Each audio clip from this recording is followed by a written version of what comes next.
Bom, vamos lá. Bom dia. Vamos começar a nossa aula. Bom, pessoal, então na aula passada a gente terminou a parte de estados de múltiplas partículas, né? Então a gente tem aquela noção da construção básica, de como que você pega um espaço vetorial, um espaço de Hilbert, e você vai fazer produtos tensoriais. A gente viu algumas consequências, a gente viu que esses produtos tensoriais nem sempre vão dar o espaço que a gente quer, às vezes a gente quer um subespaço desse produto. No caso específico, a gente estudou os simétricos e antissimétricos, a gente começou a discutir também um pouco da questão física, né? E o que a gente vai entrar agora é a parte de simetrias, né? Os livros geralmente dão uma ênfase muito grande em simetria, quando na verdade o que a gente vai estudar são transformações. Eu acho mais interessante pensar em transformações porque eu tenho um viés de relatividade geral, e que geralmente na relatividade geral você não tem simetrias, mas você tem todas as transformações, né? E as transformações são um caso especial, ou seja, Minkowski é um caso especial que você tem um monte de simetria, um espaço que a gente chama maximalmente simétrico, né? Então eu acho que vale mais pensar nessas coisas, primeiro como transformações, e segundo que, é claro, dado um conjunto de transformações, você pode ter um sistema cuja dinâmica é invariante sobre um subgrupo de transformações, certo? Que é o que a gente vai ver agora. A gente vai estudar como é que a gente implementa transformações no espaço de Hilbert e depois como que a gente pode ver se o nosso sistema é ou não é simétrico em relação às transformações e, se for, quais são as consequências. Basicamente isso, tá? E aí, terminando isso, a gente vai aplicar essas ideias de uma forma um pouco mais precisas não, mas mais detalhadas, com os grupos de rotação, que é o que vai dar justamente a estrutura matemática necessária para a gente começar a discutir spin, certo? Mas eu acho que o tema da segunda prova termina agora no capítulo 12, né? Que é grupo de rotação. Pessoal, alguma dúvida em relação à aula passada? Alguma coisa? A gente pode... Não? Então, vamos lá.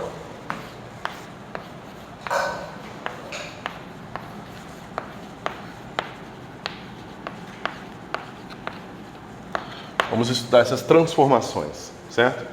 Então a gente vai começar com a coisa mais simples. A gente está pensando, a gente vai voltar lá para o caso inicial, uma partícula em uma dimensão, tá certo? Então você tem aqui o valor esperado do vetor, do operador posição, tá certo? E aí você vai fazer a seguinte vai imaginar o seguinte: você tem um problema aqui, que você está com o seu aparato, e você transladou esse problema para cá. Mas você manteve o sistema de coordenadas lá. Se não houver nada de essencialmente físico de diferente aqui e lá, você espera que o resultado seja o mesmo, só que todo lugar aqui onde já aparecia x, vai aparecer x mais uma certa quantidade, que foi essa quantidade de metros que você transladou aqui para a direita, certo? Então, a gente espera que o valor esperado também desse operador sofra esse mesmo tipo de deslocamento. Como o deslocamento é constante, então a gente espera que não tenha nada a ver com o operador aqui, simplesmente é um deslocamento no valor esperado, tá certo? Se você quiser pensar, o livro ele restringe ao valor esperado, o que não é necessariamente bom, tá? Nesse tipo de operador funciona, mas os operadores mais complicados não funcionaria. O que você está querendo que aconteça, na verdade, não é só que o valor esperado seja transladado, é que todas as probabilidades sejam transladadas, né? A gente vai implementar isso um pouco mais para frente, mas só para vocês terem o alerta de que olhar só para valores esperados geralmente não é suficiente, tá bom? E o que você espera que aconteça em relação ao momento? Ou seja, esse tipo de transformação é tal que quando eu pego o aparato estava ali e trago para cá, os momentos ficam iguais. Não faz sentido o momento mudar. É uma velocidade, a velocidade não depende da posição, né? Então, eu espero que isso aqui seja assim. Ok? Bom, se eu quiser ver isso do ponto de vista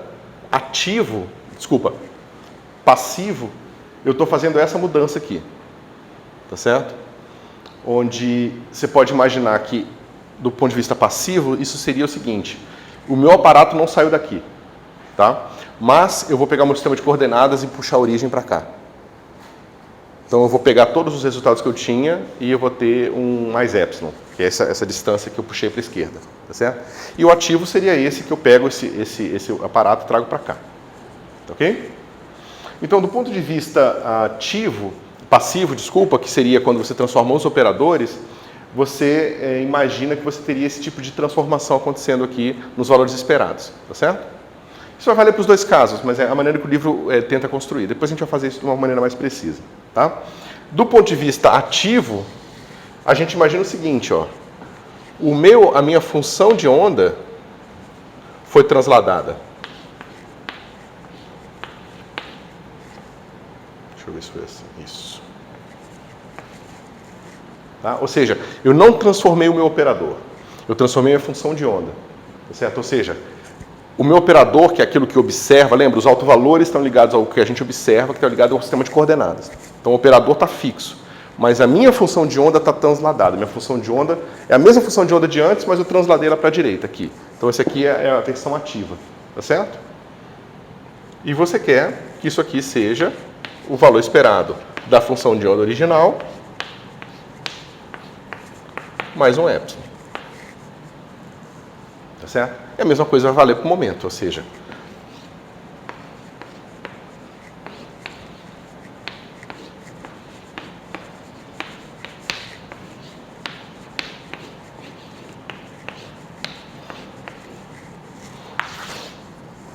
tudo bem?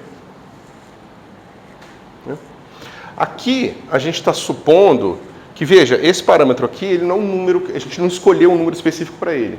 Então a gente implicitamente está dizendo que pode variar esse epsilon aqui. Então a gente está, além de tudo, dizendo que esse tipo de estado, esse tipo de transformação é deformável, tá certo? E naturalmente, se você olhar para cá, para o tipo de modificação que esse parâmetro causa no nosso resultado, se a gente for diminuindo o valor de epsilon continuamente, a gente pode chegar na situação onde o epsilon retorna à identidade, tá certo? Ou seja, é uma transformação conectada à identidade. Nem toda transformação vai ser assim, vão ter outras transformações importantes que não são conectadas à identidade, tá bom? Então, a gente fala que é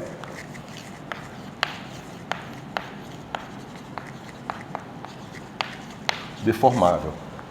E a gente pode pensar que está implementado por um operador de translação. Não botar o chapéu no operador de translação não, tá? Que faz o seguinte. Tá? Ou seja, um operador que leva um estado num outro estado. Esse estado é o estado original, onde meu experimento aconteceria aqui no centro da sala, e esse aqui seria o estado onde o meu experimento está acontecendo aqui um pouco deslocado para a direita. Tá bom? Bom, o que isso diz para a gente sobre essas equações aqui de baixo? Eu posso reescrevê-las, né? Então eu tenho o seguinte, que se esse operador está aparecendo na esquerda, então ele vai aparecer aqui Dagger. Se alguém tiver dúvida em relação a isso, fala.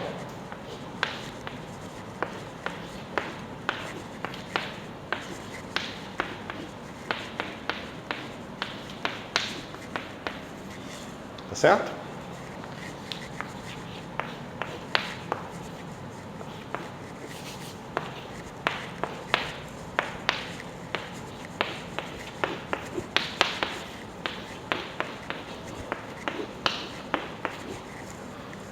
Certo? Então eu só reescrevi essa coisa assim. Tá? Bom, a nossa função de onda ela é normalizável. Né? Se ela é normalizável, vamos supor que ela está normalizada. E aí que o nosso epsilon, eu posso escrever assim, epsilon é igual a epsilon vezes psi, psi. Que é uma outra maneira de escrever 1. Tá certo? Mas eu vou fazer além, eu vou fazer mais que isso. Eu vou tirar esse epsilon daqui e vou escrever assim, ó, psi, epsilon identidade, que eu tenho escrito assim, psi. Tá certo? Então, o que eu posso fazer? Eu vou pegar esses operadores todos, vou pegar todas essas quantidades, vou jogar para a esquerda, tá ok? E vou escrever junto. Aí vai ficar assim, ó. Psi, T, Dagger, X, T, menos X, menos epsilon identidade, fechou, psi igual a 0. E aqui é a mesma coisa para P sem o epsilon, né?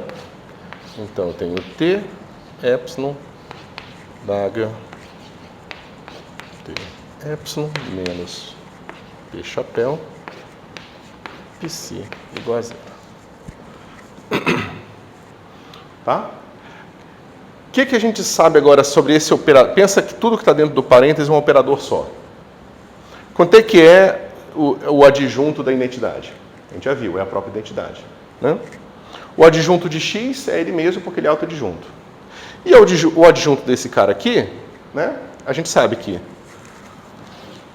t epsilon dagger x t epsilon, o adjunto desse operador é igual a gente vai inverter a ordem e tomar o adjunto. Então vai ficar assim, t epsilon adjunto, x chapéu adjunto e t epsilon adjunto adjunto. A gente sabe que o adjunto do adjunto é o próprio operador, então esse aqui que sai, a gente sabe que o x é autoadjunto, então a gente sabe que esse operador é autoadjunto, tá certo? Então é um operador autoadjunto somado com um, somado com outro. Então é claro que a soma também é um operador autoadjunto. Mas por que isso é importante? Porque eu não falei quem era psi, tá certo? Então eu posso escolher psi o que eu quiser. Eu falei que isso aqui é geral, ou seja, eu não estou dizendo que a translação vale só para um espaço dos estados, vale para qualquer estado, né? Então, se vale para qualquer estado, eu posso inclusive botar aqui os autovetores desse operador aqui. Ele é autoadjunto, ele tem autovetores, forma uma base completa. Só que isso está me dizendo o quê? Que todos os autovetores desse operador têm autovalor zero. Porque olha aqui. Se esse cara aqui é um autovetor desse cara aqui, significa que ele aplicado aqui dá o autovalor vezes ele mesmo. Só que ele está normalizado, é igual a 1, dá o autovalor aqui. Então a única chance de eu satisfazer essa equação é se todos os autovalores forem iguais a zero. Mas um operador cujo todos os autovalores é igual a zero é o operador zero. Tá certo? Então, a gente mostra, isso mostra pra gente que, na verdade, a expressão para os operadores vale.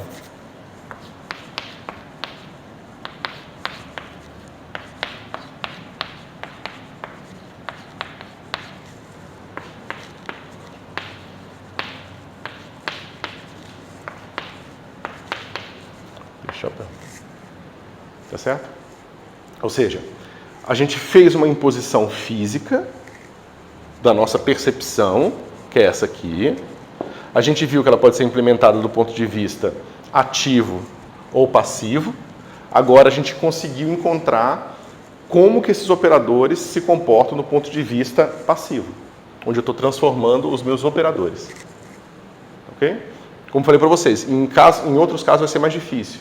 Aqui, a translação, ela é o grupo de translação é muito simples. Então, ele não tem várias complicações e não comutatividade que tem os outros grupos. Por isso que a gente consegue implementar ele assim na sua forma finita. Os outros grupos a gente só vai conseguir implementar na forma infinitesimal. E a gente vai chegar na forma finita através de uma coisa chamada mapa exponencial.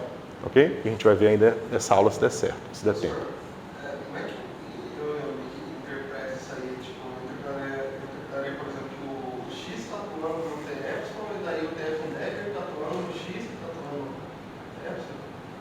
Você está querendo pensar nesse operador, né? Isso. É isso mesmo, esse cara atua num estado, esse cara atua no estado que esse cara atuou, e esse atua no estado que esse cara atuou, assim por diante.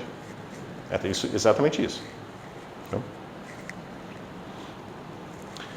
Ok, agora vamos tentar encontrar uma implementação para esses operadores do ponto de vista passivo, do ponto de vista ativo agora, ou seja, a gente quer agora, está vendo? A gente viu como que o operador interage com o operador.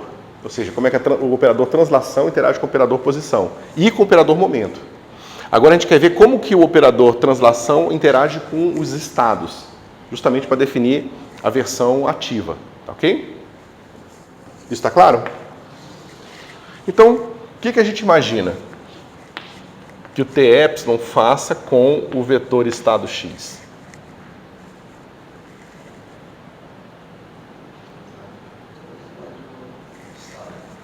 A gente imagina que isso aqui vai ser proporcional a x mais epsilon. Tá certo? Lembra, esse aqui é um estado com uma partícula perfeitamente localizada na posição x. E eu agora vou imaginar que se eu translado esse estado para a direita, isso vai transladar, né, o meu rótulo com o mesmo valor. Ok? E então, qual o efeito que isso teria, esse cara aqui, na função de onda? É fácil, né? Lembra? A gente calcula a função de onda assim. A gente pega o x e pega o psi e chama esse cara aqui de uma função de onda. Ok? Então, a gente basta ver o que acontece se eu pegar o meu x com o meu psi transladado de epsilon. Tá certo? Isso aqui é fácil. Esse cara aqui vai ser assim. X, t, epsilon, psi. Tá certo? E aí a gente usa o truque. Se eu definir essa coisa assim, eu vou usar aquele truque de sempre, vou botar uma identidade ali.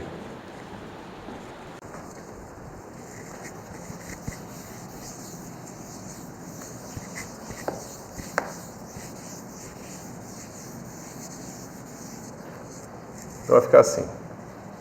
X, t, epsilon, integral em d, x',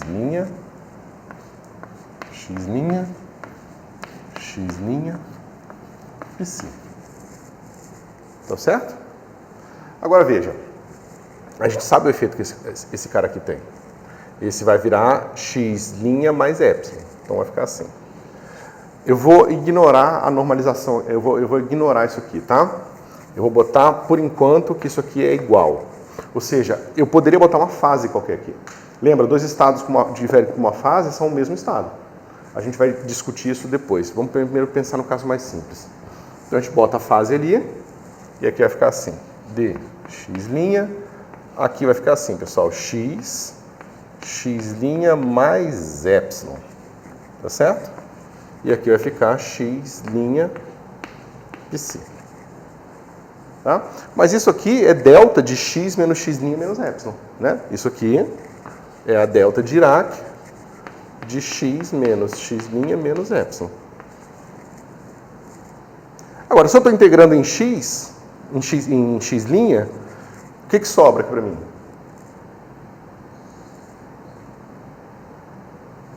Ó, isso aqui eu posso reescrever assim, ó. Como a delta é uma função par, eu faço assim, ó, x' menos x menos epsilon. Todo mundo concorda? Ou seja, onde tiver x', eu troco por x menos epsilon. Só que o x' está aqui. Então, isso aqui vai ficar psi de x menos epsilon. Tá?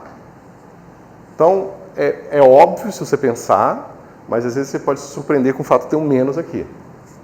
Tá certo? Mas é porque se uma função for transladada para a direita, o argumento tem que ser transladado para a esquerda. Justamente para ela dar o valor certo quando você pegar no valor na direita. Vocês conseguem ver isso? Mesmo? Tá. Então tá, então agora a gente já sabe o efeito. A gente sabe que essa transformação no ket x faz o que a gente quer. Tá certo?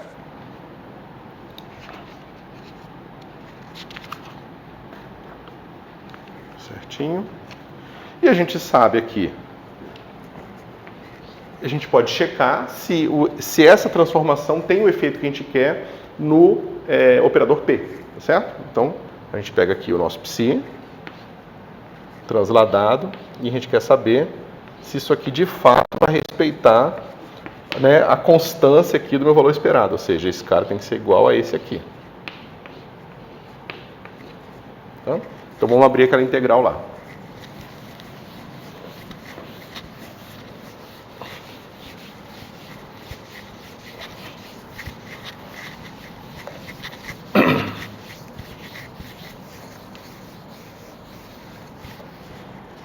Então vamos lá.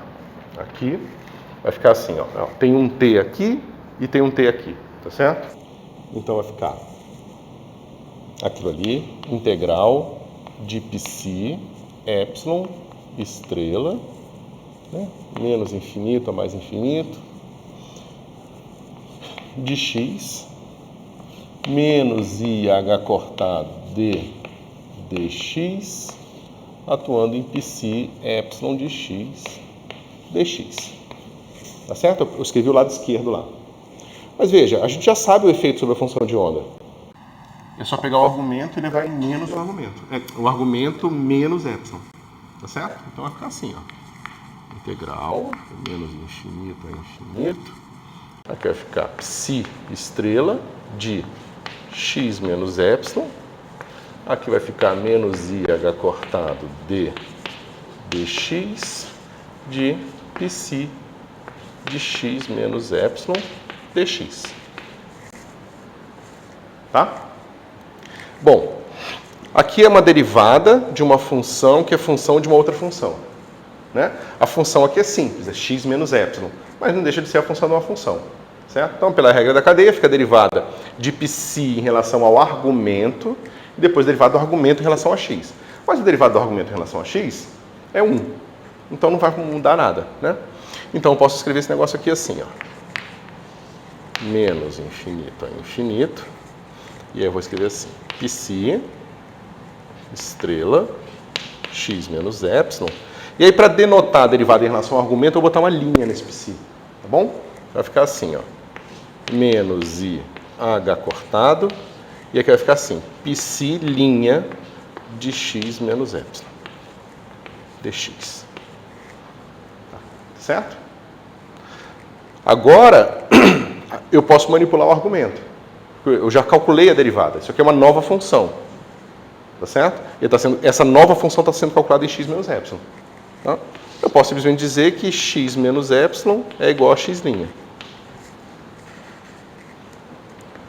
Dx é igual a dx'. Os limites de integração continuam iguais. Tá certo? Então isso aqui vai ficar assim, ó. Isso aqui vai ser integral de menos infinito a infinito de psi estrela de x' menos IH cortado, que multiplica psi' derivada em relação ao argumento, agora calculado em x', dx'. Tá certo? Mas a derivada de psi em relação ao argumento calculado em x' é igual à derivada de psi de x' em relação a x'.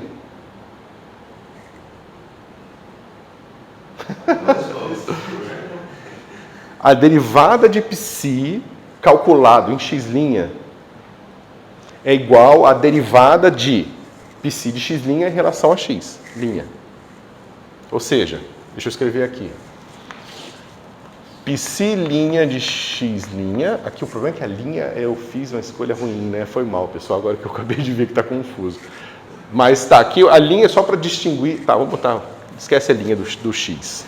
Vamos chamar esse x aqui, ó, de x0. Tá certo? Então aqui é x0, x0 e x0. E aqui a gente bota x0, tá? Isso é igual a d dx0 de psi de x0. Só isso, certo? Mas se eu fizer isso aqui, vai aparecer d dx0, que está aqui, ó. E vai se juntar com o IH cortado, que vai dar o próprio operador P. Tá certo? Ou seja,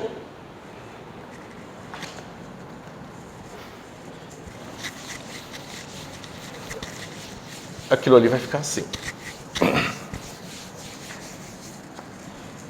Aquilo ali vai ficar igual a integral de menos infinito a infinito de dx0 de psi de x0, estrela, menos IH cortado d dx0 de psi de x0. Tá certo? Mas isso aqui nada mais é do que o valor esperado de P.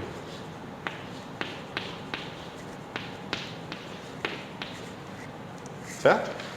Ou seja, a gente provou que se a gente sai do lado esquerdo, a gente chega de fato no lado direito. Tá bom? Ok. Agora vamos voltar e questionar se a gente está sendo muito restritivo quando a gente escolhe, né, será que... O que a gente está fazendo quando a gente ignora a fase? Ou seja, a gente está dizendo que T, epsilon, em psi, em x, quer dizer, é igual a o próprio x mais epsilon. Tá certo? Mas e se aqui a gente permitisse uma fase qualquer? Ou seja, exponencial de i, deixa eu ver qual letra eu usei, epsilon, g de x E a gente bota um H cortado aqui só para dar uma dimensão boa para as coisas, tá? Porque esse cara aqui é dimensão de deslocamento. E esse cara aqui vai ter dimensão de momento, então isso aqui fica sem dimensão. E aí eu boto nesse cara aqui no meu x mais epsilon. Será que eu posso botar uma fase? Porque a gente sabe que esse vetor aqui ele é igual a esse aqui, vetor aqui. Né? Mais ou menos, porque a fase aqui é global. Eu botei uma fase local, né? Uma fase global seria a verdade que eu falei. Uma fase local não, tá? Mas vamos ver o efeito mesmo assim. Vocês estão acompanhando, pessoal? Por que eu estou fazendo isso? Porque eu quero mostrar para vocês como que vocês vão construir transformações. Tá certo? Então a gente começou num caso simples, onde a transformação ela tem uma cara óbvia. A gente simplesmente define a transformação finita de uma vez. Tá certo? E aí a gente vê que para definir ela totalmente, a gente precisa definir a ação dela no operador P e no operador X. Tá certo? E o que eu vou mostrar para vocês aqui é que se eu definir ela só no operador na base x, que implicitamente define ela sobre o operador x, eu não vou estar definindo ela totalmente. Vai ter uma liberdade nela. É aquela coisa, você vai para o espaço, imagina a mecânica clássica, está no espaço de fase, tem P e X. Se você faz uma transformação canônica que muda só X, ela é incompleta. Você precisa dizer o que ela faz com P também, senão ela nem necessariamente vai ser canônica. E na mecânica quântica vai ser a mesma coisa. Para você definir uma transformação totalmente, você tem que dizer como é que ela atua sobre os operadores de base. E os operadores de base, no caso unidimensional, é P e X. Se fosse tridimensional, seria X1, X2, X3 e P1, P2, P3. Se fossem 5 partículas, tridimensional, ia ser esse monte de X e um monte de P. Entendeu? Você tem que definir como que o operador atua sobre todos esses operadores para que você possa definir completamente a ação do seu operador.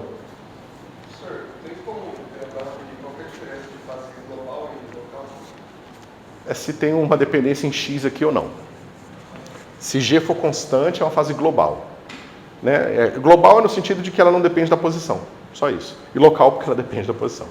Tá? Então, o que acontece com o nosso estado psi? A gente pode escrever esse estado assim. Integral dx, x, psi, tá certo? Então, se a gente atuar aqui o nosso T epsilon no psi, isso aqui vai ficar assim, integral dx de x de exponencial de i epsilon g de x sobre h cortado, atuando em x mais epsilon x psi. Tá certo? Aqui, se eu fizesse aquele truque, né, eu posso fazer o mesmo truque que eu fiz antes e chamar o nosso x mais epsilon de x0. Tá certo? Então vamos lá. Se eu fizer isso aqui, como é que vai ficar aqui? O dx e o dx0 são iguais. O limite de integração é o mesmo, menos infinito é infinito. Não estou escrevendo porque é sempre igual, tá? Então aqui vai ficar dx0. E o que acontece com o nosso x aqui? É a mesma coisa, né? Eu estou falando que x0 é igual a x mais epsilon. Logo, x é igual a x0 menos epsilon. Então, aqui vai aparecer exponencial de i epsilon g de x0 menos epsilon sobre h cortado. E aqui vai ficar assim, x0, e aqui vai ficar x0 menos epsilon psi. Tá certo?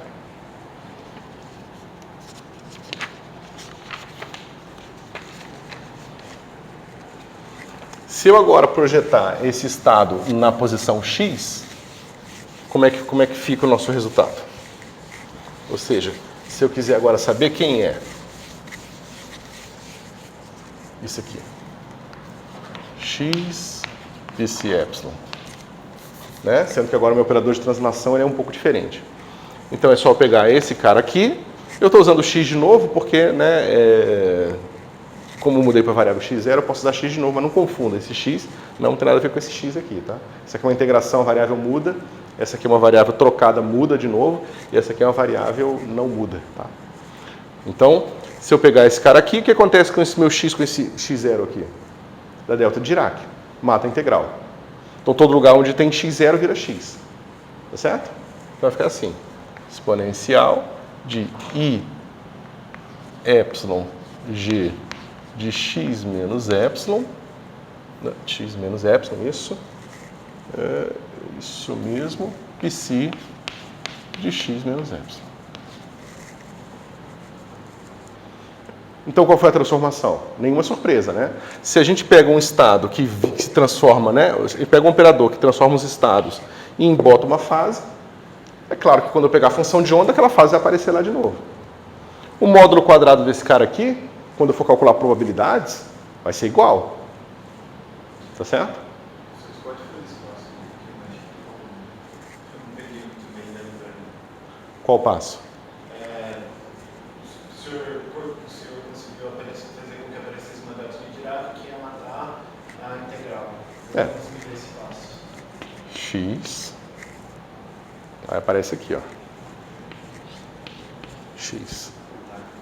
Esse cara aqui é uma delta de x menos x0. É só isso. Esse cara aqui eu chamo de Psi de x0 menos epsilon. Aí quando eu integrar sobre a delta, onde tem x0 vai virar x. Então aqui vai virar x, aqui vai virar x. Que é esse x e esse x. Beleza? Então, beleza. Isso aqui faz a transformação em x que eu queria. Então, no que diz respeito à translação, esse operador aqui mais geral, ele também é aceitável. Tá certo? Mas como eu falei para vocês, para um operador estar totalmente definido, você precisa dizer como é que é a ação dele na posição e no momento. Então a gente vai estudar o que ele faz com o valor esperado do momento agora. Porque se ele fizer uma transformação diferente do que a gente quer, então a gente vai ter que ajustar essa fase justamente para que ela não tenha essa transformação extra. Tá certo? Tá tranquilo? Então vamos lá. Psi epsilon P Psi epsilon, tá certo?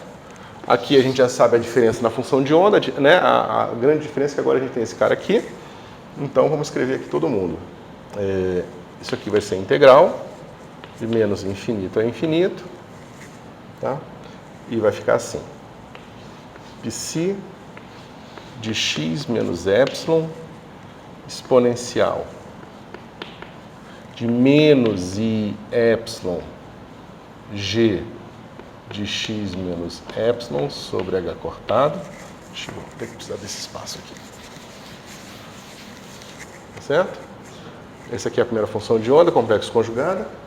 Estava tentando comparar com o que eu tinha antes, eu sei que você explicou, mas poderia repetir. Por que ali, vamos trabalhar nesse ponto, por que x não foi para x mais epsilon? Qual?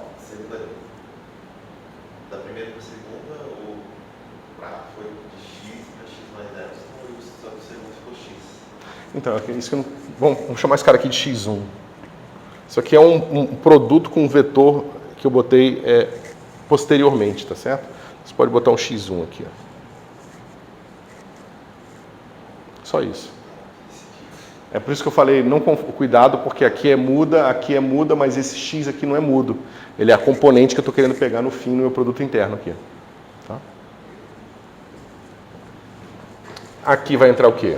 Vai entrar meu operador momento, menos IH cortado, D dx, tá certo?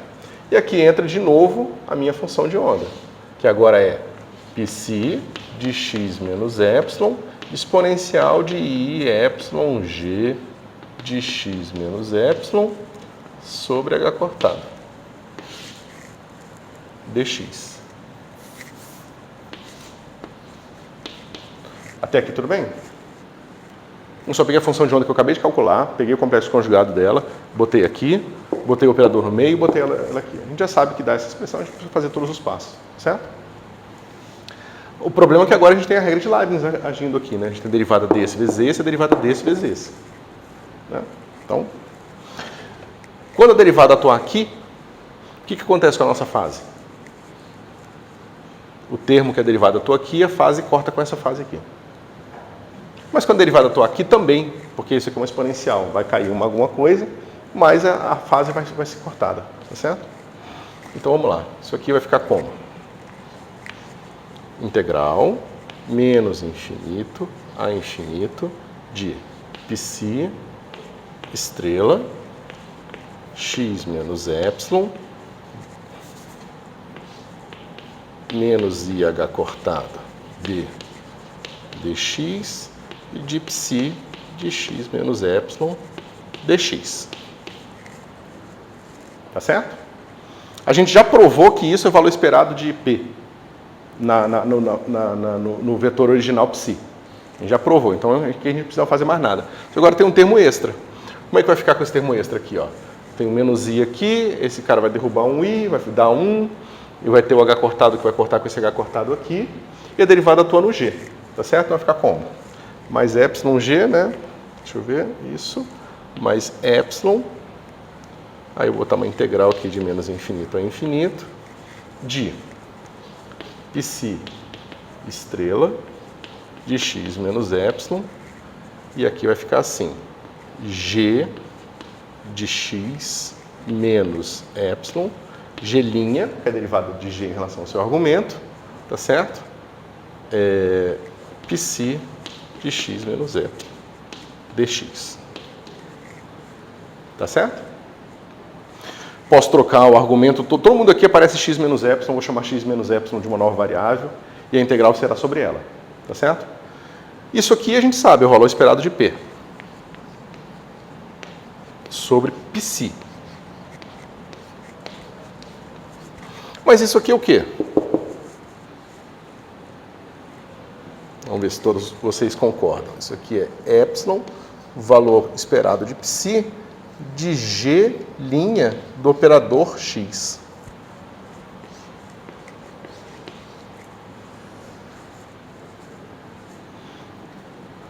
Né? O operador x ele é um operador de multiplicação, então ele atuando numa função de onda dá o próprio valor do argumento x.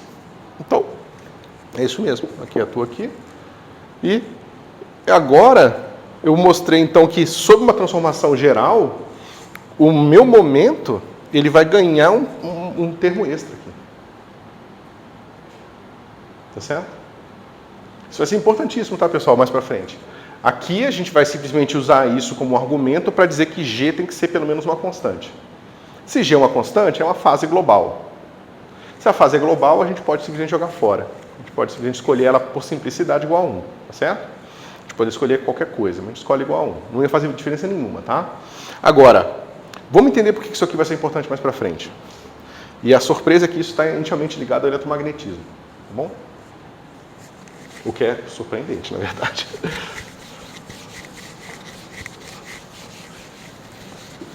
Mas isso a gente vai ver mais para frente, assim, a relação com o eletromagnetismo. Bom, então, isso diz para a gente o quê? Que o nosso P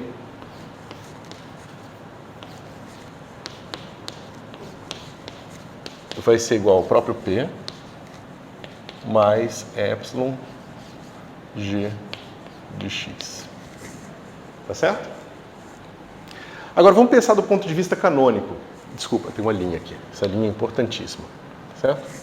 Então, pensa que a gente está agora numa lagrangiana. Deixa eu ver. E na sua lagrangiana você tem uma ação que vai ser assim, integral. E aí você tem assim, P, Q ponto, menos H. Tá certo? Isso aqui é a sua lagrangiana. Escrita em termos de variáveis de primeira ordem. Né? dt. Bom, se você vai tentar fazer uma transformação desse tipo, o que acontece? Você vai ter assim, ó, S vai ser igual a integral de P. Agora, eu vou fazer o seguinte, em vez de escrever P, eu vou escrever assim, P barra menos, deixa eu ver se foi assim que eu fiz, isso, eu vou escrever P mais epsilon g' de x Não, aqui eu botei Q, né? Deixa eu botar X para não mudar a coisa. X ponto, tá? Ponto derivado em relação ao tempo. Então, eu vou botar assim, P mais epsilon G' de X menos epsilon G' de X. dx. Então, isso aqui menos H, né? dt. Tá? Não fiz nada, eu somei zero aqui. Okay? Só que isso aqui eu vou chamar de P barra, uma nova variável de momento. Certo? Então, vai ficar assim, integral, aí eu abro o colchete aqui, vai ficar assim, P barra, X ponto. Agora, olha aqui, aqui eu esqueci do X ponto. Tá? Agora o que está acontecendo? Menos epsilon, G' de X, X ponto. O que é isso? Vamos ver se vocês veem. Isso aqui é menos epsilon d dt de G de X de T. Menos H. dt. Oi? Não. Não, porque é justamente, ó, derivada de G total em relação ao tempo é dg dx, que vai ter essa linha aqui, vezes o x ponto. Que é derivado do argumento em relação ao tempo. Né? É dg dx, dx dt. Mas isso aqui é uma derivada total na minha lagrangiana. Qual é o efeito disso aqui sobre as trajetórias? Nenhum, eu posso jogar fora isso aqui. Então você vê que esse tipo de transformação é uma transformação canônica, que só redefine o momento em termos de um gradiente. Né? Tá vendo aqui? Aqui a gente consegue ver que é um gradiente, mas é um gradiente que se você fizesse tridimensional, você ia ver que ia ter um gradiente de G aqui. Ia ser uma coisa assim, ó. Você tem um operador vetorial e aqui ia ser uma coisa tipo Laplaciano de G. Tá certo? E aí o que acontece é o seguinte, você fala, olha, tudo bem, professor, mas espera um pouquinho, você tem que ser cuidadoso, porque aqui depende de X e aqui depende de P. Se eu quero que dependa de P barra, aqui vai aparecer P barra menos epsilon G de X linha. dt. Todo mundo concorda? Aí você fala, bom, tudo bem, é canônica a transformação, mas agora o meu P é diferente, porque agora o meu hamiltoniano é diferente. Se o hamiltoniano antes era P ao quadrado sobre 2m, essa hamiltoniana agora não vai ser mais só P quadrado sobre 2m, vai ter P quadrado, vai ter G quadrado, G' quadrado, vai ter termo cruzado, vai ter um monte de coisa, tá certo? O que acontece é o seguinte, se você tem a hamiltoniana e a sua hamiltoniana é de uma partícula acoplada num campo eletromagnético, o P que aparece lá vai estar somado com o potencial vetor. Vocês viram a lagrangiana ou hamiltoniana do campo eletromagnético? Uma partícula no campo eletromagnético? Então, aparece um termo assim, né? É uma coisa P mais A ao quadrado. Né? O momento vai ser assim, para ter o complemento correto com o campo magnético. Tá certo? Só que se você somar um gradiente no P, você pode pegar esse gradiente e jogar no A. E o que é um gradiente somado no potencial vetor? É uma transformação de calibre. Então, se você tiver com a partícula acoplada com o campo eletromagnético, então uma fase local nada mais é do que uma transformação de calibre do campo eletromagnético. E você vê que aqui, a gente não falou de eletromagnetismo em momento nenhum, mas tem alguma coisa na geometria do nosso espaço que está intimamente relacionado com a geometria dos campos eletromagnéticos. Certo? Mas isso é uma coisa para ficar fermentando na cabeça de vocês.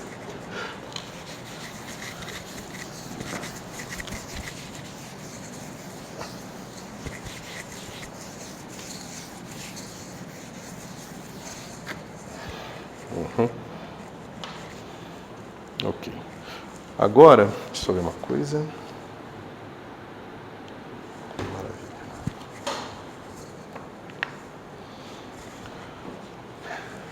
Vamos agora estudar, a gente estudou transformações, agora vamos ver justamente as simetrias, seja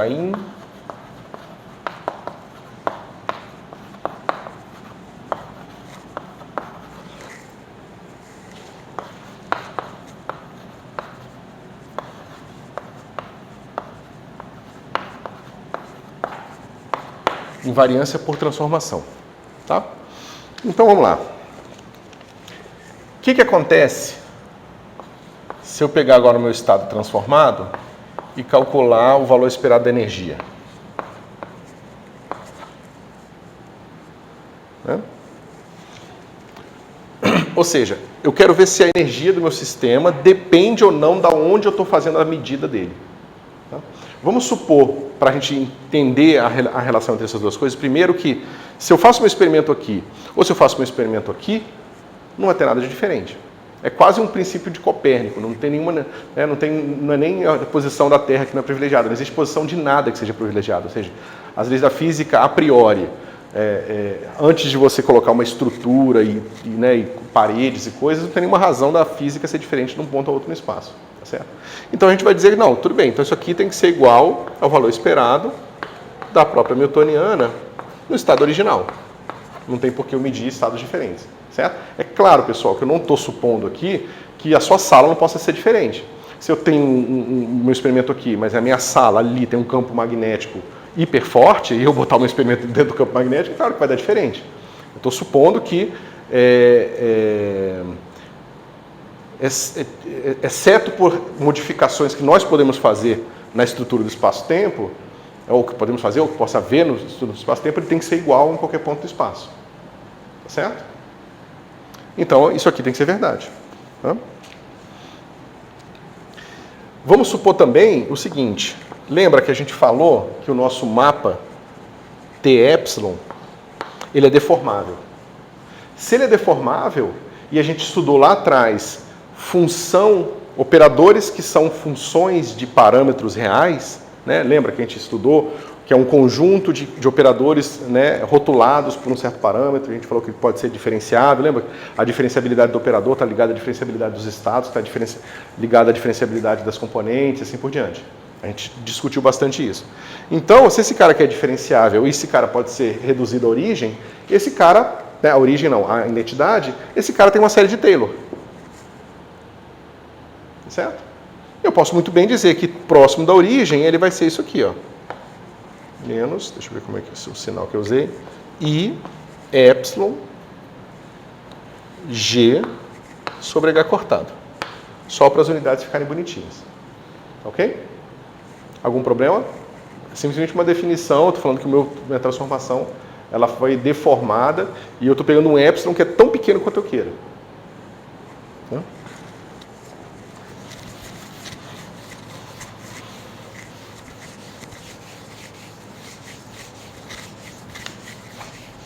A gente vai mostrar daqui a pouco, principalmente para esses grupos mais fáceis, que são grupos de Lie a um parâmetro, que você define um mapa exponencial, que é justamente o cara que liga esse novo operador aqui, que é basicamente a derivada, né? Veja, esse G aqui, ó, você pode pensar nele, G chapéu, como uma coisa do tipo a derivada do T de epsilon calculado em epsilon igual a 0. E aí você tem que botar, né? Aqui a gente está fazendo ok, a gente tem que botar um I e multiplicar H cortado. Tá certo? Você substituir isso aqui, você vai ver que vai ser o termo da série de Taylor bonitinho. Não, tem que ser menos I. Tá? Porque tem que ser mais ali. Ok? Então a gente só deu esse nome G aqui para simplificar a nossa vida. Ok. Então vamos lá. Primeiro, o que isso diz sobre G? Né? Ou seja, o fato de G vir da expansão desse operador aqui, o que isso diz sobre o nosso G?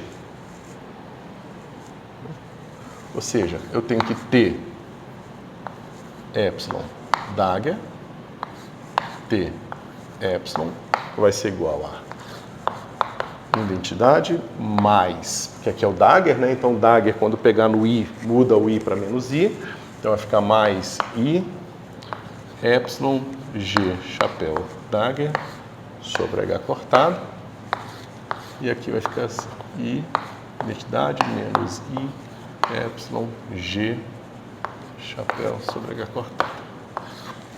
Isso aqui vai ser igual ao quê? Identidade com identidade? Identidade o termo de epsilon quadrado é de segunda ordem, eu vou jogar fora. Eu só preciso do termo de primeira ordem. Como é que fica o termo de primeira ordem? Fica esse cara aqui, I epsilon sobre H cortado, e aqui vai ficar assim, G menos G. Tá certo? Mas veja, isso aqui tem que ser igual ao quê? Quanto é que tem que ser isso aqui? Por quê?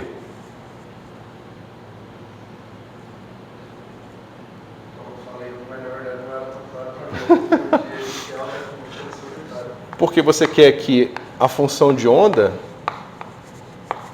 seja normalizada, mesmo se transformada. Né? A gente quer que essas nossas transformações, a gente não falou isso inicialmente, mas a gente quer que sejam transformações que preservam a probabilidade, senão não faz nem sentido implementar transformações de outro tipo. Certo? Então, se isso aqui é verdade, então basicamente isso aqui tem que ser igual à identidade, isso aqui tem que ser igual à identidade. Agora, para isso aqui ser igual à identidade, quem tem que ser o G? Ele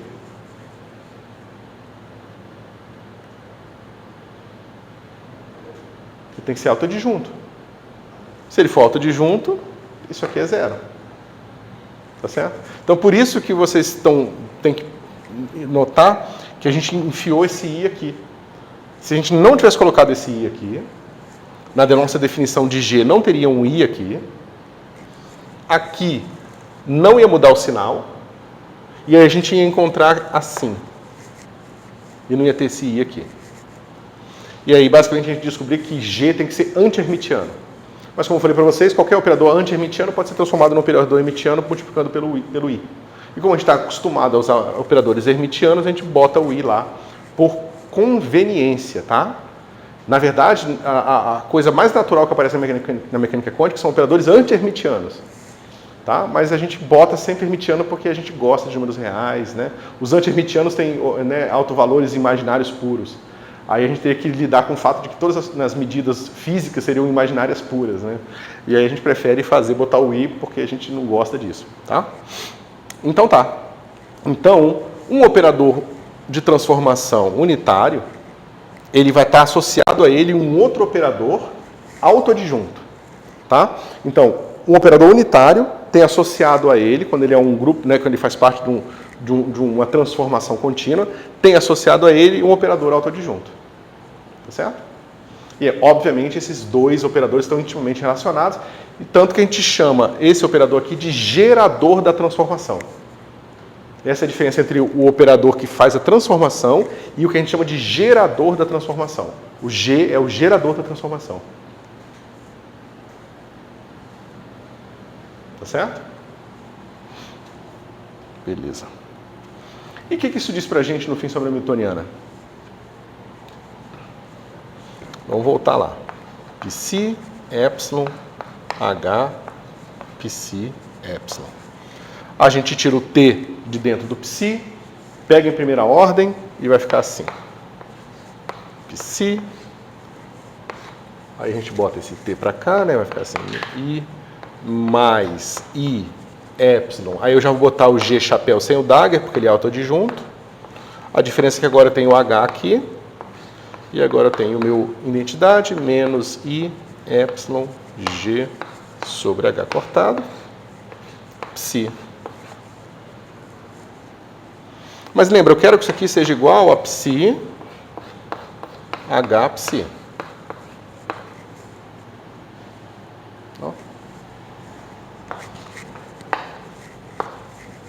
Tá certo?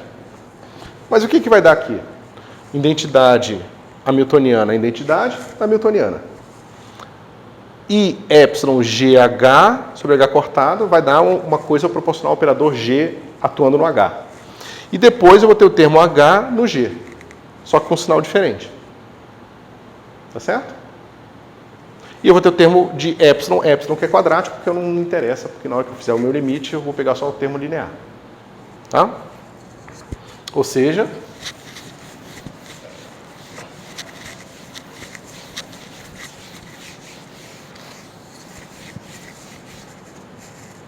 isso aqui vai ficar assim. Psi I epsilon sobre H cortado, comutador de G com H, psi igual a zero. Né? O termo que é H, psi, corta com esse, sobra só isso aqui. Certo? Isso aqui, pessoal, é um operador, não é? Se eu pego o autoadjunto, ou seja, se eu pego o operador adjunto do operador comutador, o que acontece? O que acontece quando eu pego aqui A, B, adjunto? Isso aqui vai ficar assim, né? B, A, menos A, B. Porque inverte a posição, né? Lembra, isso aqui é AB menos BA. Aí o AB dagger vai ficar B dagger, A dagger. E vice-versa. Mas se eles forem autoadjuntos, isso aqui vai ser BA menos AB. Que vai ser igual a menos o comutador de AB. Tá certo? Então isso aqui é anti-autoadjunto, anti-hermitiano. Só que tem um I aqui, ó. Então esse operador aqui é hermitiano. Se esse aqui é o operador hermitiano e o meu psi está livre, eu posso escolher o meu psi como sendo os autovetores desse cara aqui. Então, normalmente, esse cara aqui é um operador que tem autovalores zero. Então, esse cara é o operador zero. Ou seja, o gerador da transformação que preserva a energia só é assim quando ele comuta com a energia, com a Hamiltoniana. Tá certo? Tá, isso não me surpreende muito, porque a energia deveria se conservar quando você translada. Mas a gente teve algumas... Esqueci a palavra. A gente teve que assumir algumas coisas... Mas aqui não tem nada a ver com a energia ser conservada, não, cara. Não. Aqui é mais sutil. Aqui eu estou dizendo que a energia ela não está conservada no tempo. Eu estou dizendo que a energia não muda se eu fizer o meu experimento em outro lugar. É outro tipo de transformação. A gente vai falar sobre a energia se conservar no tempo. Mas aqui ela está se conservando, entre aspas, no espaço. É a invariância da medida da energia em relação à posição no espaço. Tá certo? O que vale para a mecânica clássica, pessoal. Mesma coisa. Na verdade, a gente nem pensa muito em medidas locais de energia na mecânica clássica. Né?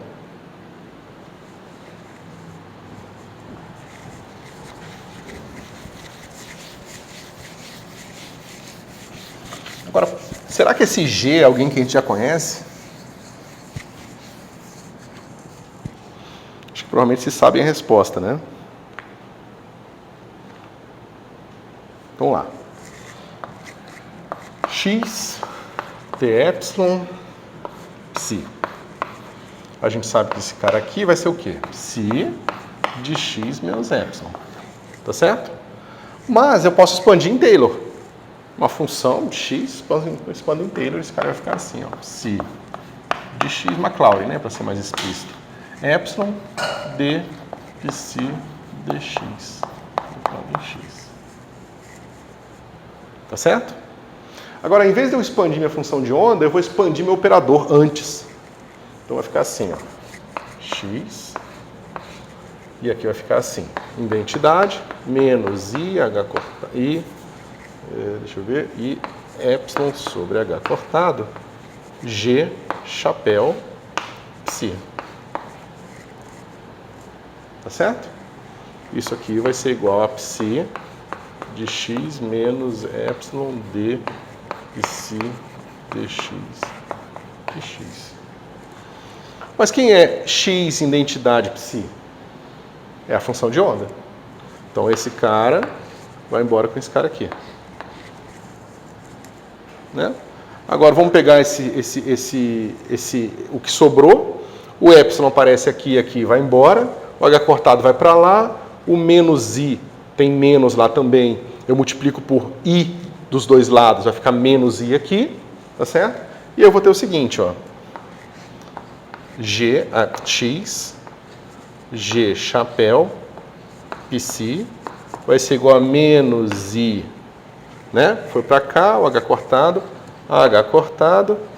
D, dx, em psi de x. Mas a gente já tem um nome para esse operador aí. Esse cara aqui a gente chama, né? Ou seja, G é igual a P. O gerador de translação é o momento. Tá certo? Coisa que a gente já sabia.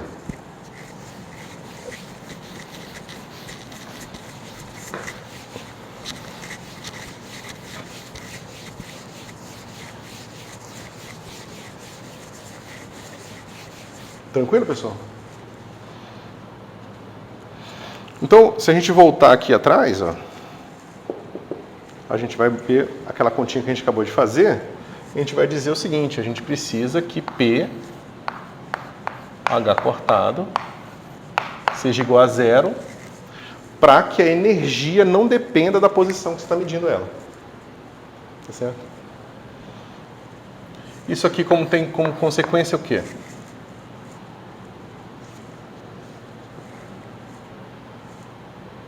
O que acontece quando um operador comuta com H?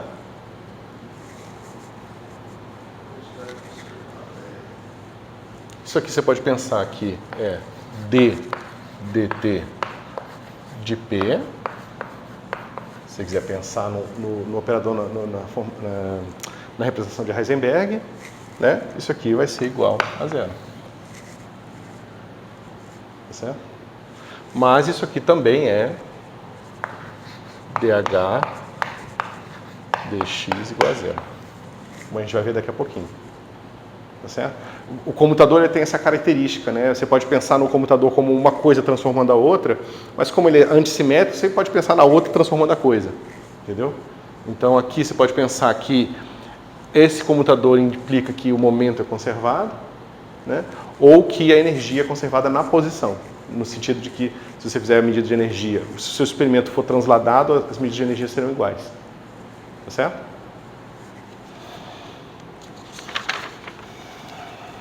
Ok. A gente não viu ainda como que a gente bota aquela liberdade que a gente colocou quando a gente liberou a fase lá na definição da translação. Certo? Então, vamos voltar lá para o ponto de vista passivo e vamos ver como que a gente estuda o operador no caso mais geral, tá certo? Ou seja, estudando só a estrutura agora dos operadores. A gente vai voltar nisso aqui, tá? E é bastante. Então, não se preocupe não. Então, vamos lá. A gente quer que T epsilon Dagger x T epsilon seja igual a x mais epsilon i. Mas a gente quer que T epsilon Dagger P T epsilon seja igual a P. Certo? Como a gente tem agora esse ferramental das transformações infinitesimais, a gente vai usar eles justamente para conseguir definir o que isso aqui implica sobre a relação entre, né, o gerador e o x. Certo? Então vamos lá. Se a gente expande o t dos dois lados, vai ficar assim. Identidade mais i epsilon sobre h cortado g x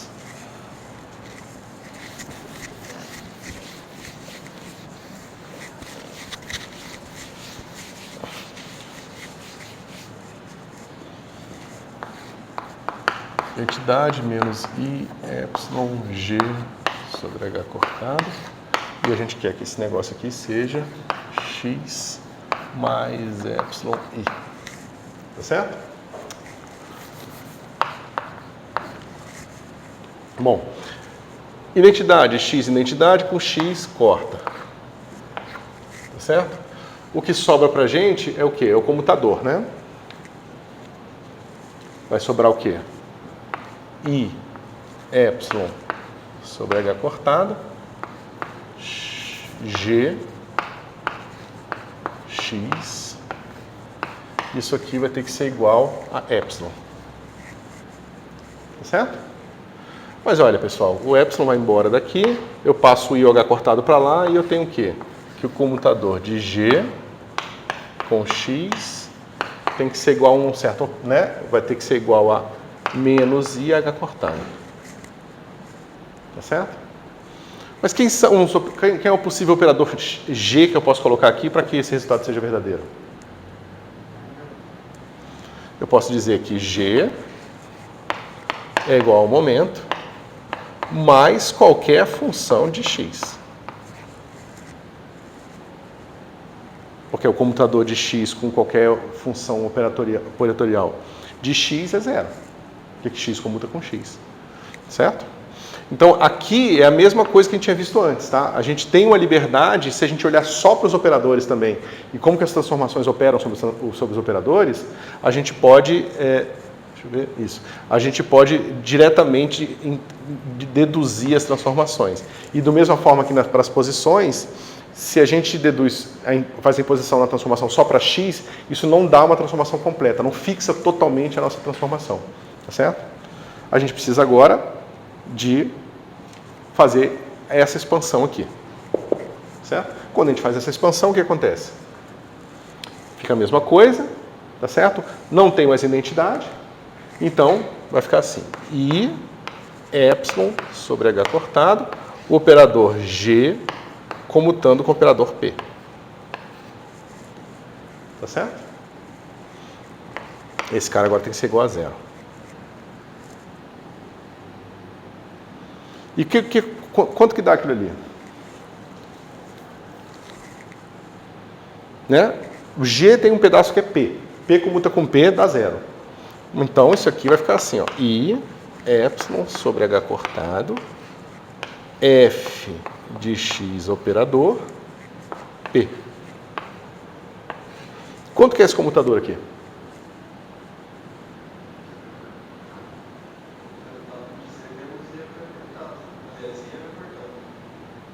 Como é que é? Não, porque isso aqui é uma função de X. Ó, pega essa função. Lembra como é que a gente definiu função? Sempre em termos da série de Taylor dela. Então pega essa função e pensa que ela é constante, mais uma coisa proporcional a x, mais uma coisa proporcional a x quadrado e assim por diante. O termo constante dá zero. O termo proporcional a x dá IH cortado. O termo proporcional a x quadrado, lembra, sai o x para um lado, sai o x para o outro e o IH cortado. Então dá duas vezes o termo. X ao cubo, a mesma coisa, 3 e assim por diante. Então vai ficar a derivada da f, vezes IH cortado. Certo? Então isso aqui vai ficar assim. Px vai ficar assim. I epsilon sobre H cortado.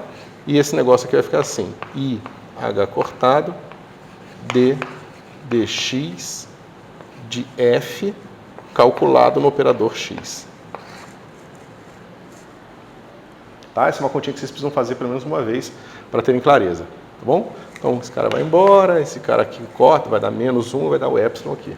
Então, basicamente, a gente viu que esse cara tem que ser igual a zero. A derivada do f tem que ser igual a zero. Lembra que lá o g, a gente descobriu que a derivada do g tinha que ser igual a zero, justamente para não afetar o momento. O que nos resultaria, se a gente botasse diferente de zero, uma fase global. Então, você vê que se você define o seu operador P com um número aqui, você tem uma fase global também. Tá certo? Então tá. Então agora a gente já viu como que a gente define operadores usando a versão infinitesimal deles, as transformações, né? A representação da transformação infinitesimal, e aí você usa isso para, agindo sobre x e p, deduzir quais são as regras de transformações daquele operador.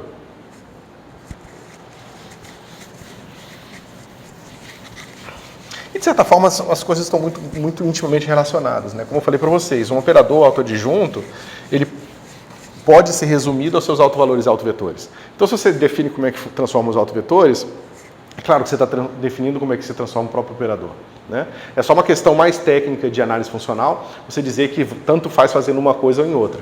Podia ser que, né, num caso mais complicado, não acontecesse assim. Tá bom, então agora que a gente está com esse espírito da transformação e da expansão em Taylor, a gente pode ver o que acontece se a gente aplica T num operador qualquer.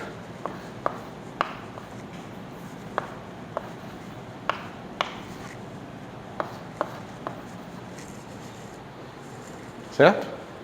Como eu falei para vocês, operadores são definidos sempre em termos da sua série de Taylor. Tá? Então você pode pensar no nosso ômega maiúsculo aqui assim.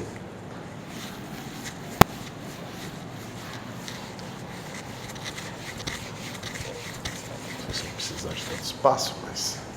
Né, você pode pensar no seu ômega, né, de x e p, como sendo somatório de i de n, m, de 0 até infinito, de um certo ômega, n, m, x elevado a n e p elevado a n. Agora, cuidado, tá, pessoal? Porque é o seguinte, o que pode acontecer aqui? Essa função clássica, ela estaria definida assim, se você pensasse numa expansão simultânea de Maclaurin em relação a x e p, tá certo?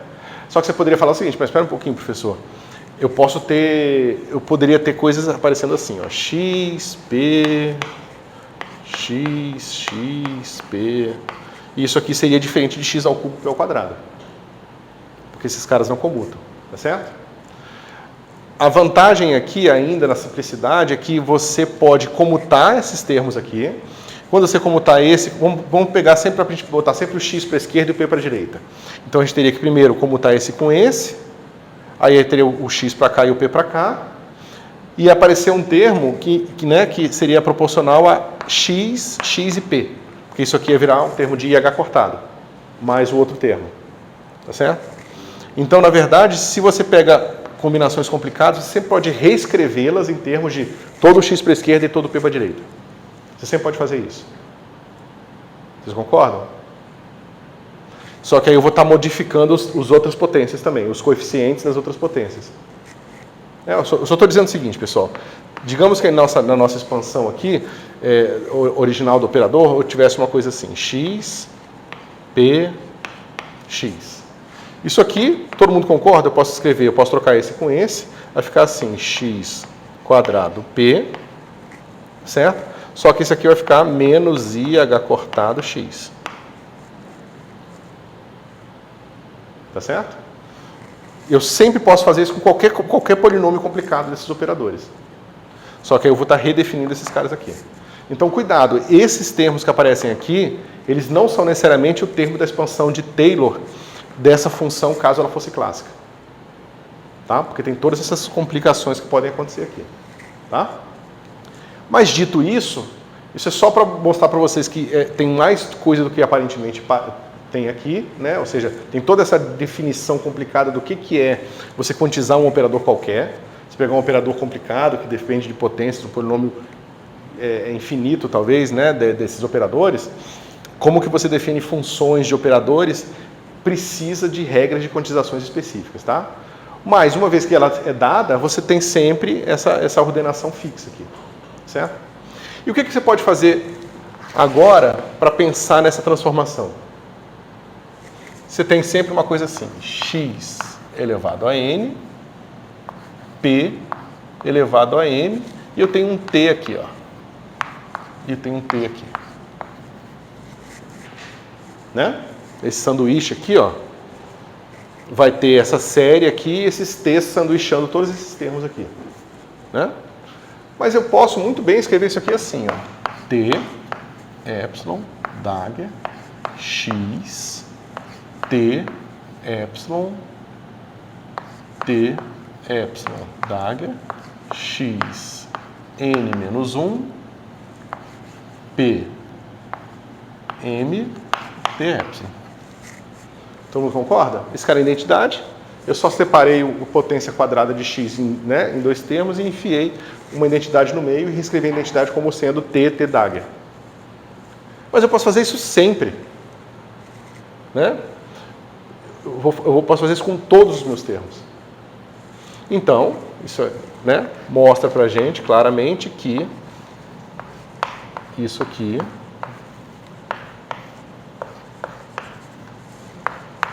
é igual a ômega de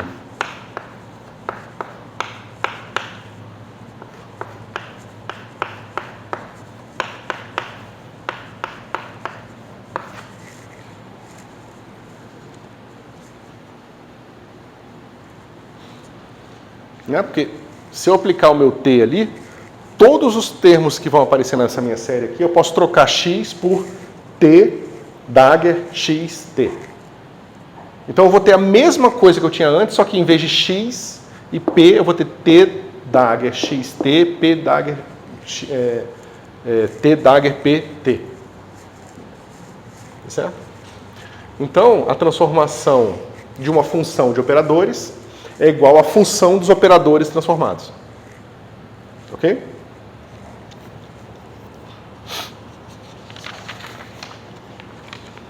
Ou seja, o que acontece agora quando eu transformo o meu operador hamiltoniana?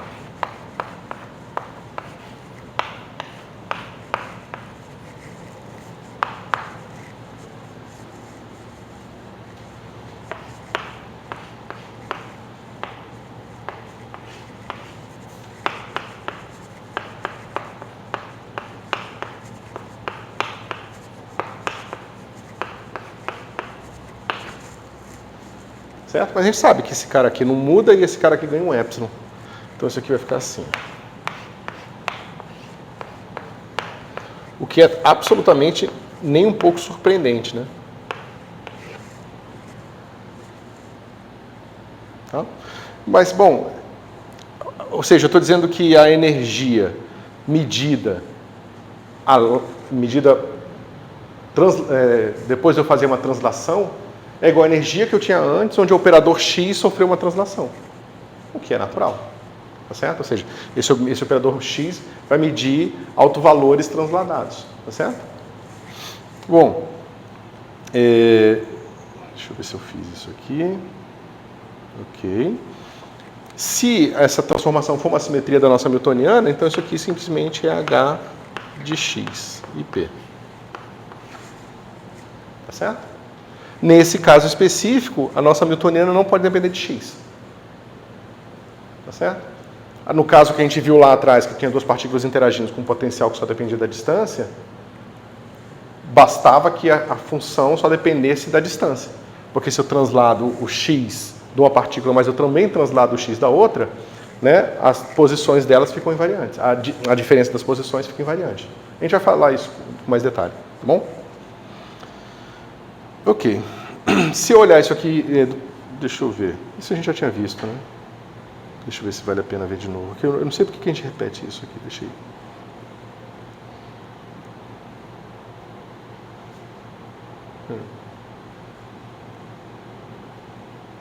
Não é só porque se a gente pegar a versão infinitesimal aqui, a gente vai encontrar que a derivada desse h em relação a x vai ser o comutador de h com p. A gente já sabia disso, né? Então acho que não vale a pena fazer isso não. Deixa eu ver como a gente está de tempo. Nossa.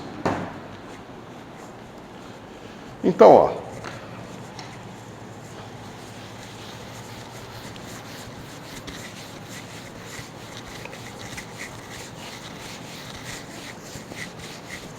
Só estou andando muito rápido hoje, porque normalmente consigo dar umas 6 páginas. Eu estou na 9ª página, estou feliz que a gente está andando bem.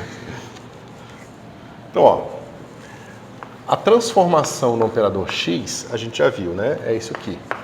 É t epsilon no operador x, t epsilon menos o x. Tá certo? Isso aqui a gente já viu que é simplesmente epsilon sobre a identidade. Né? Quando a gente for mandar esse epsilon para zero. É simplesmente como se fosse uma maneira de definir a derivada em relação à transformação. Tá certo? Isso aqui, né, do ponto de vista infinitesimal, nada mais é do que menos i epsilon sobre h cortado x e p. Tá certo? Mesma coisa para o nosso delta p operador aqui, vai ser aqui a transformação do operador p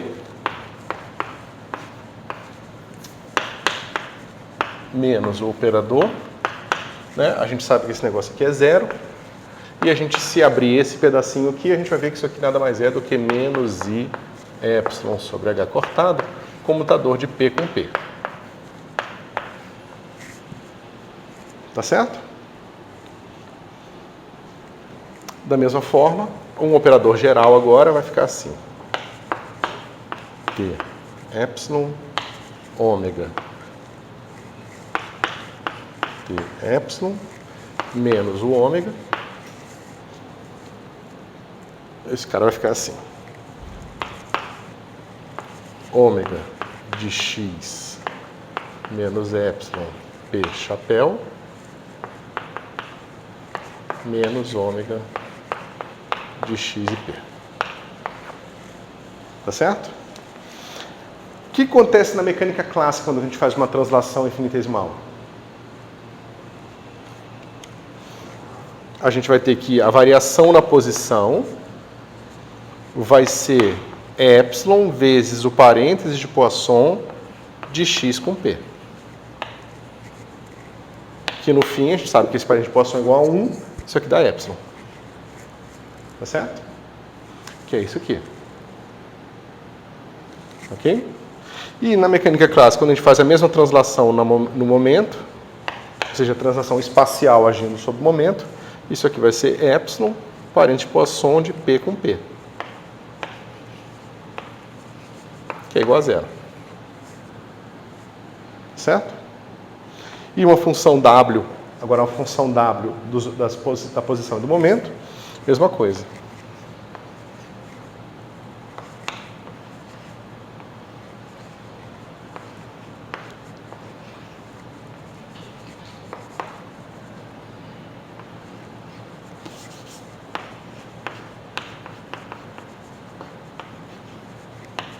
Né? Só que eu estou só escrevendo de uma maneira esperta, mas é a mesma coisa que vocês já sabem, tá? Lembra, o parente Poisson vai ser dw dx, dp dp, menos dw dp, dp dx. dp dx dá zero, então sobra só o dw dx. Só que dw dx, a derivada eu posso reescrevê-la assim, tá certo? Porque eu tenho vezes o epsilon aqui. A derivada é isso aqui dividido por epsilon, mas eu estou multiplicando por epsilon, fica assim. Só para ficar claro de que a gente está tratando de mesma estrutura, tá certo? Módulo todas as complicações que são necessárias para definir esses operadores aqui, certo? Mas em princípio você tem o mesmo tipo de estrutura. Só que aqui é uma estrutura de transformações canônicas e aqui é uma estrutura de transformações unitárias, tá certo?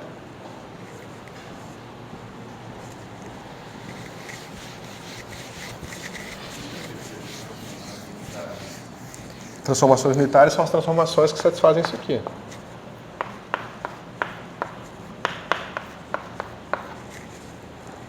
Certo? Ou seja, preserva a norma das coisas, dos operadores, das funções de onda. Certo?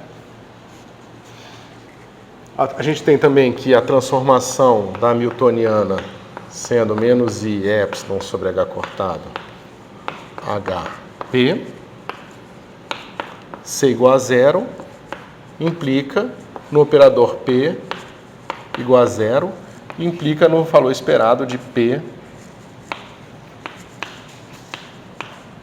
ser igual a zero. Tá?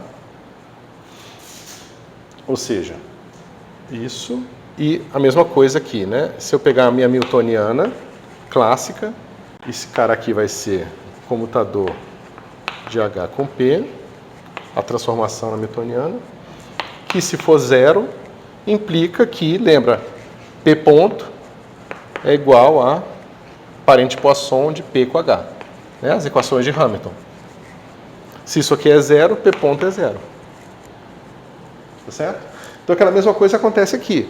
O nosso momento é conservado, ou se você quiser pensar, a energia não depende da posição onde eu estou fazendo o meu experimento.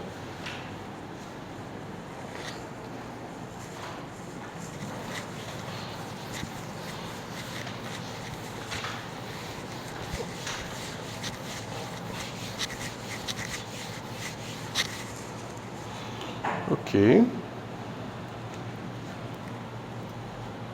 Ou seja, isso aqui reforça aquela ideia que a gente já tinha. a gente tem um homomorfismo de álgebra, onde eu tenho uma correspondência entre esses objetos aqui e esses aqui, tá? Esse aqui é um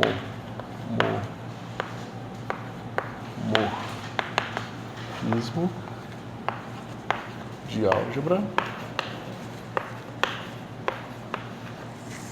certo?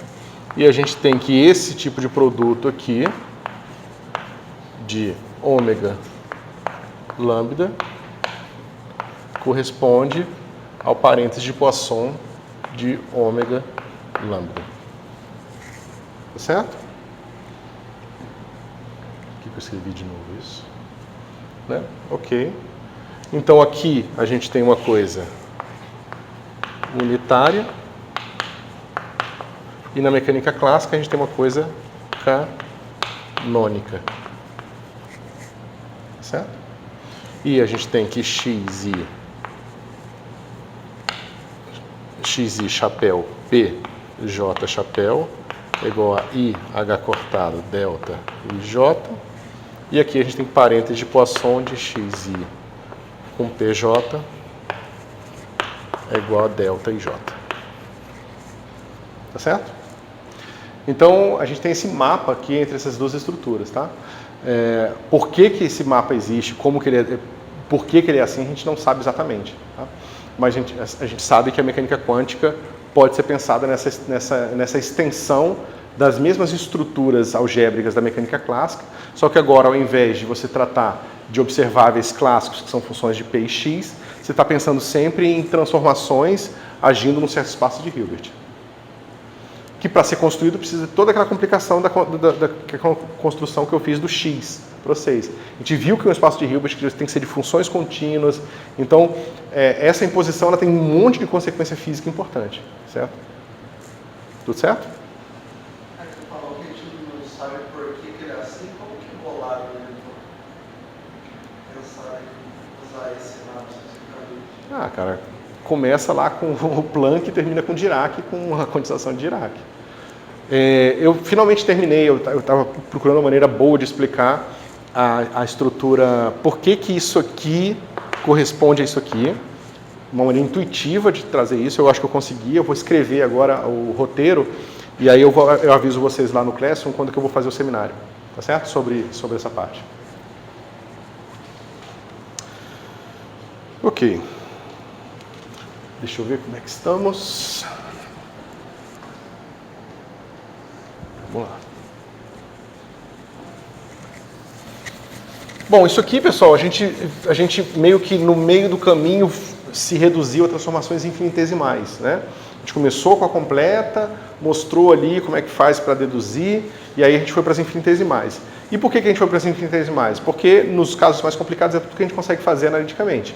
Tá certo? Ninguém consegue escrever o grupo de rotação em toda a sua glória. Você tem que sempre escrever em termos de transformações infinitesimais e assim por diante. Ou pelo menos para estudá-lo, né? E então a gente vai ver agora como que a gente liga esses geradores com as transformações finitas, tá certo? Então, por exemplo, a gente viu que a conservação do momento está ligado a isso aqui. Certo? Só que veja, a gente viu lá atrás que o nosso operador de translação temporal é aquele propagador, que nada mais é do que o exponencial desse cara aqui. Vocês lembram? Só que se esse cara comuta com H, ele também comuta com qualquer potência de H. Então comuta com o próprio gerador de translação temporal. Certo? Ou seja, isso aqui implica na comutação de P com U de T.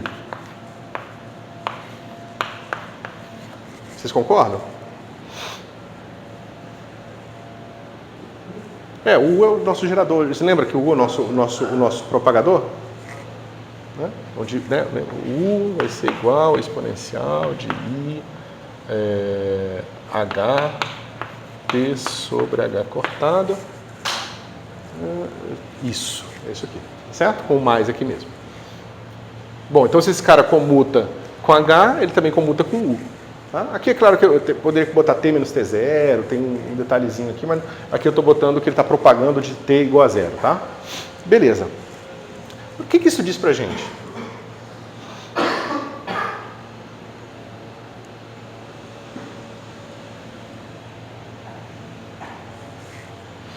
Por exemplo, o que acontece se eu for medir uma função de onda que foi propagada no tempo?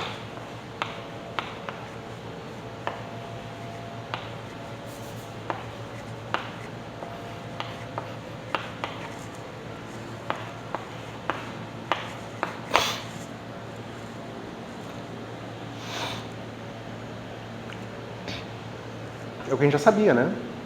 DDT do P vai ser igual a zero. Mas a gente pode comutar esse cara com esse cara aqui. Esse operador é unitário, então ele vai embora com ele e vai sobrar que isso aqui vai ser igual a psi P psi. Tá? O valor esperado no momento não muda. Ok? Agora você pode pensar nisso de uma forma um pouco diferente também. Você pode pensar que P atuando em UT, isso vai ser, acho que mais, inclusive, fácil de desenvolver a intuição em vocês. De psi é igual a U de T, P, psi. E por que isso aqui é importante? Isso aqui é simplesmente um comutador escrito novamente, tá? Por que isso aqui é importante? Porque diz o seguinte, se eu translado no tempo e meço P, é a mesma coisa eu medir T, P e depois transladar no tempo.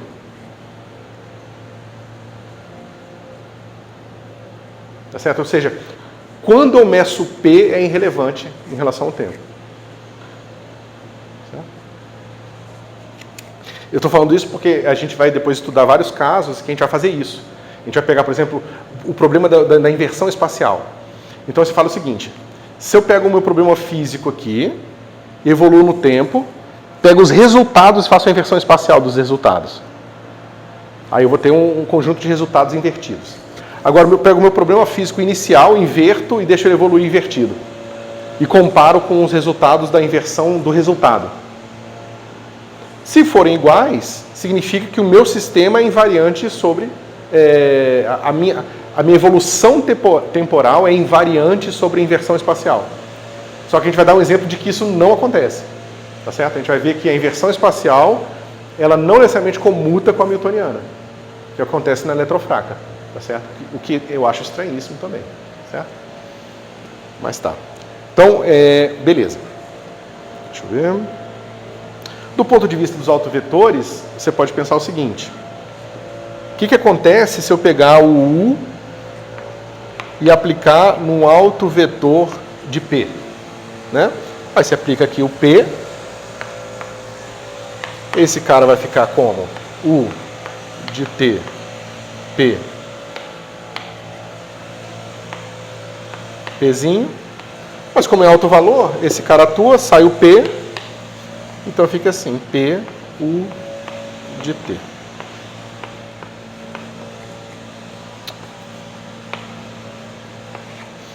Ou seja, a evolução temporal não mexe no autovetor, o autovetor fica constante. Isso é a mesma coisa que eu estava dizendo antes, só que do ponto de vista dos autovetores. Lembra que eu falei para vocês? Um operador e seus autovetores mais ou menos são a mesma coisa. Então, como eu vi que o meu operador não depende do tempo, é natural que meus autovetores também não dependam do tempo. Certo?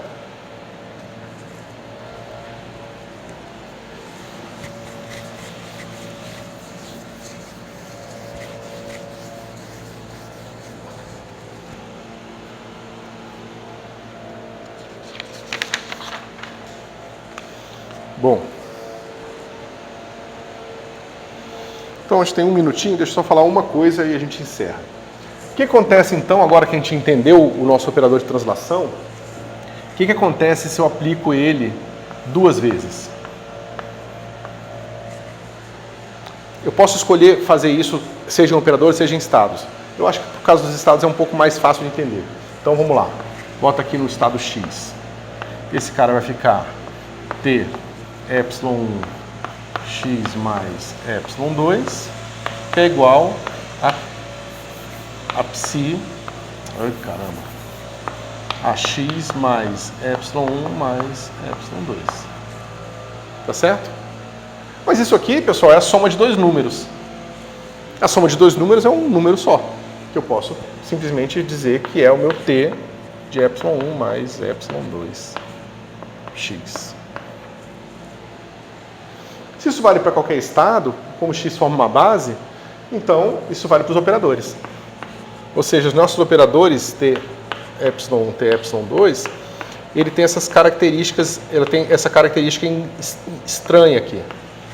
Ou pelo menos que nem todo operador tem. Que a ação de dois operadores desse tipo, um sobre o outro, dá um operador do mesmo tipo. Que isso caracteriza esses operadores como um grupo. Tá certo? E a regra de composição do grupo está aqui, ó. Esse rótulo com esse rótulo dá esse rótulo aqui. Tá certo? E, além do mais, esse grupo aqui ele é deformável em identidade. Então, é um grupo contínuo, eu tenho um contínuo de operadores nesse meu grupo, e esse contínuo é deformável em identidade. O que caracteriza isso aqui como um grupo de Lie. Tá certo? Que é o que a gente vai estudar bastante daqui para frente. Então, vários grupos de Lie o tempo todo. Tá bom?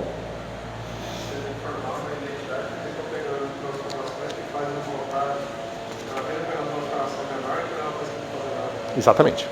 Exatamente. Beleza? Pô, a gente andou super bem. Daqui a pouco a gente já chega no capítulo 12. Vai ser... Não, é bom porque vai ter mais tempo para vocês se prepararem para a prova.